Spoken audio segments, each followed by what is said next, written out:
बिस्मिल्लाहिर्रहमानिर्रहीम। सबक नंबर 9, चहल काफ के ज़रिए बच्चों की बीमारियों का इलाज।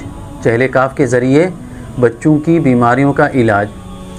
छोटे बच्चे जैसे सोते हुए अचानक से रोना शुरू हो जाते हैं, डर जाते हैं, झटके भरते हैं, तो इन सब के लिए, और बच्चों में सूखापन, बच्चे जो मोटे नहीं होते, जो भी ग़िज़ा खिलाओ सूखापन होता है उनमें, उसके लिए दूध ना पीना। अगर कोई बच्चा ऐसा है जो दूध नहीं पीता है, या कोई ऐसा बड़ा बच्चा है जिसको सबक याद नहीं होता है, उसके लिए भी ये फ़ायदेमंद है।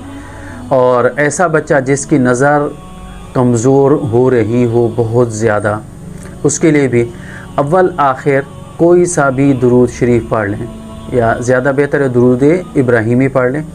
सुबह और शाम दुरूद शरीफ पढ़ने के बाद 7 मरतबा चहल काफ पढ़ें।